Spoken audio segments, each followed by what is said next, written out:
श्री स्वामी समर्थ. नमस्कार सर्वांना. स्वागत आहे तुमचे श्री स्वामी समर्थ कृपा या माझ्या यूट्यूब चॅनलवर. आजचा दिवस तुम्हाला सुखाचा, आनंदाचा आणि मंगलमय जावो हीच मी स्वामींच्या चरणी प्रार्थना करते आणि आज या नवीन व्हिडिओला सुरुवात करते. येत्या 12 ऑगस्टला म्हणजेच बुधवारी आलेली आहे आषाढ अमावस्या. या आषाढ अमावस्येला दीप अमावस्या, दिव्यांची अमावस्या या नावाने सुद्धा ओळखले जाते. आषाढ अमावस्या ही दीपपूजन, पितृपूजन आणि दानधर्म यासाठी अत्यंत महत्त्वाची तिथी मानली जाते. या दिवशी पवित्र स्नान आणि पूर्वजांचे स्मरण केल्याने सुख, शांती आणि समृद्धी मिळते.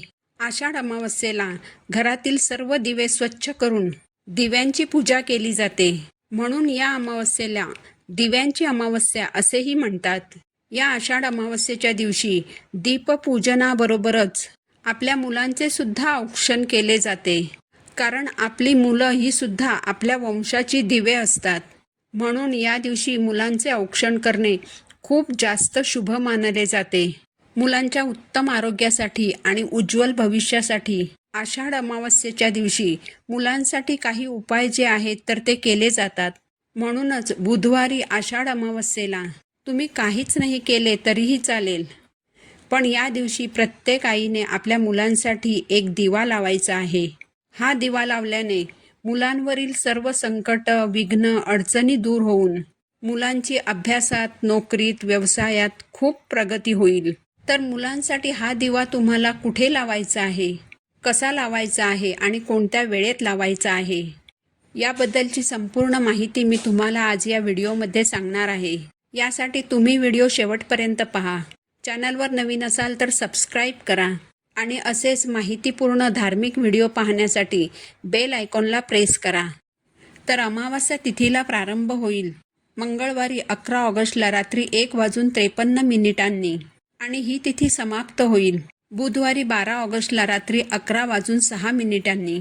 उदय तिथीनुसार 12 ऑगस्टला बुधवारी ही आषाढ अमावस्या म्हणजेच दीप अमावस्या साजरी केली जाणार आहे. तर मुलांसाठी आपल्याला जो उपाय करायचा आहे तर तो 12 ऑगस्टला संध्याकाळी करायचा आहे. संध्याकाळी 6 नंतर अगदी तुम्ही रात्री 11 वाजेपर्यंत हा उपाय कधीही करू शकता. जेव्हा आपण आपल्या लाडक्या मुलांसाठी हा दिव्याचा उपाय करतो तेव्हा त्याचा मुलांच्या जीवनावर सकारात्मक परिणाम होतो. दिवा हा बुद्धीचे, ज्ञानाचे आणि सकारात्मक ऊर्जेचे प्रतीक आहे. या दिव्याच्या प्रकाशाने मुलांच्या आयुष्यातील सर्व अंधकार दूर होतो आणि मुलांचे आयुष्य नवी उमेद, नवीन शक्ती आणि ऊर्जेने भरून निघते. तर आपल्या मुलांना प्रत्येक क्षेत्रात यश मिळण्यासाठी आणि त्यांच्या जीवनात जी काही संकट, अडचणी, अडथळे आहेत तर ते सर्व काही दूर होण्यासाठी आपल्याला हा उपाय जो आहे तर तो करायचा आहे. हा उपाय तुम्ही तुमच्या घरातील अगदी लहान मुलांपासून ते लग्न झालेल्या मुलामुलींसाठी सुद्धा हा उपाय तुम्ही करू शकता. तर हा उपाय करण्यासाठी आपल्याला कणकेचे दिवे लागणार आहेत. आपल्याला कणकेचे 5 दिवे बनवायचे आहेत. हे दिवे बनवण्यासाठी तुम्ही गव्हाचं पीठ वापरू शकता किंवा तांदळाचं पीठ वापरू शकता. तर तुम्हाला थोडंसं गव्हाचं पीठ घेऊन त्यामध्ये 1 चमचाभर रवा टाकायचा आहे. यानंतर अर्धी वाटी गूळ घ्यायचा आहे. या गुळामध्ये पाणी टाकायचं आहे आणि तुम्हाला अर्धी वाटी गुळाचं पाणी तयार करायचं आहे. यानंतर हे गुळाचं पाणी गव्हाच्या पिठामध्ये टाकून तुम्हाला पीठ व्यवस्थित भिजवून घ्यायचं आहे. कणिक भिजवताना त्यामध्ये तुम्हाला थोडंसं मीठ आणि थोडंसं तूपसुद्धा घालायचं आहे. आणि या कणकेचे तुम्हाला अगदी छोट्या छोट्या आकाराचे 5 या संख्येमध्ये दिवे तयार करायचे आहेत. आता यानंतर हे तयार केलेले दिवे तुम्हाला उकडून घ्यायचे आहेत. एका पातेल्यामध्ये पाणी घेऊन त्यावर तुम्हाला एक चाळण ठेवायची आहे. या चाळणीमध्ये तयार केलेले दिवे ठेवायचे आणि त्यावर झाकण ठेवून हे जे दिवे आहेत ते 10 मिनिटासाठी तुम्हाला उकडून घ्यायचे आहेत. हे उकडलेले दिवे थंड झाल्यानंतर एका ताटामध्ये ठेवायचे आहेत आणि या दिव्यांमध्ये आपल्याला कापसाची लांब वात लावायची आहे.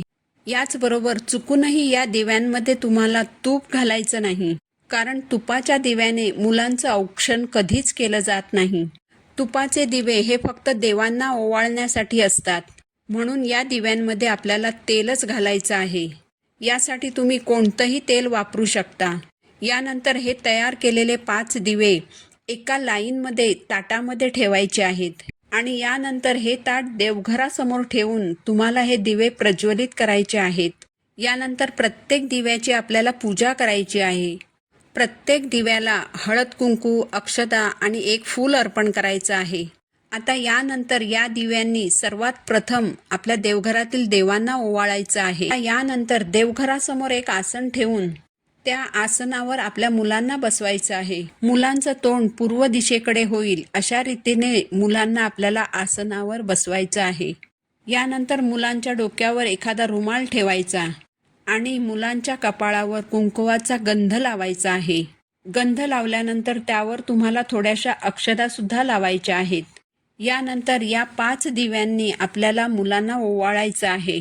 मुलांना ओवाळत असताना मनोमन तुम्हाला मुलांना आशीर्वाद द्यायचा आहे की तुला उत्तम आरोग्य लाभो, तुला उदंड आयुष्य मिळो, सर्व कार्यांमध्ये तुला यश मिळो आणि तुझ्या जीवनात बुद्धीची, ज्ञानाची आणि धनधान्याची समृद्धी येवो. अशा प्रकारे मुलांना ओवाळल्यानंतर तुम्हाला मुलांची दृष्ट काढायची आहे. यासाठी आपल्या उजव्या हातात थोडीशी मोहरी घ्यायची आणि जे खडे मीठ असतं तर त्या मिठाचे आपल्याला 4-5 खडे घ्यायचे आहेत आणि या दोन्ही वस्तू मुलांच्या डोक्यापासून ते खाली पायापर्यंत 7 वेळा उतरवून घ्यायच्या आहेत. यानंतर हातातील दोन्ही वस्तू घराच्या बाहेर जाऊन तुम्ही फेकून देऊ शकता किंवा घरीच तुम्ही बेसिनमध्ये पाणी सोडून या दोन्ही वस्तू त्या पाण्यामध्ये विसर्जित करू शकता. जर तुमची मुलं कुठे बाहेरगावी असतील तर तुम्ही काय करायचं आहे, ज्या ताटामध्ये तुम्ही दिवे ठेवले आहेत ते ताट तुम्ही हातात घ्यायचं आहे आणि थोड्या अक्षता हातामध्ये घेऊन त्या तुम्हाला 4ही दिशांना टाकायच्या आहेत आणि हातातील दिव्यांनी तुम्हाला 4ही दिशांना ओवाळायचं आहे आणि जिथे माझी मुलं आहेत तिथे त्यांना सुखी, आनंदी ठेवा, त्यांचं रक्षण करा, अशी अगदी मनोभावे देवांना प्रार्थना करायची आहे. यानंतर हे दिव्यांचं ताट तुम्हाला देवघरासमोरच ठेवून द्यायचं आहे. दिव्यांची वात पूर्व दिशेकडे होईल अशा रीतीने हे दिवे तुम्हाला देवघरासमोर ठेवायचे आहेत. कारण वास्तुशास्त्रानुसार मुलांच्या उज्ज्वल भविष्यासाठी, चांगल्या आरोग्यासाठी आणि मुलांच्या बुद्धीच्या विकासासाठी दिव्यांची वात जी आहे तर ती पूर्व दिशेकडे तोंड करून लावायची असते. यामुळे मुलांची एकाग्रता वाढते, त्यांच्या बुद्धीचा विकास होतो आणि आपल्या मुलांची अगदी भरभरून प्रगती होते. जर तुमच्या घरामध्ये 1पेक्षा जास्त मुलं असतील तर प्रत्येक मुलासाठी वेगवेगळे दिवे बनवण्याची गरज नाही. 5च दिवे बनवायचे आहेत आणि या 5 दिव्यांनीच सर्व मुलांना ओवाळायचं आहे. तर अशा पद्धतीने हा छोटासा उपाय आषाढी अमावस्येला प्रत्येक आईने आपल्या मुलांसाठी करायचा आहे.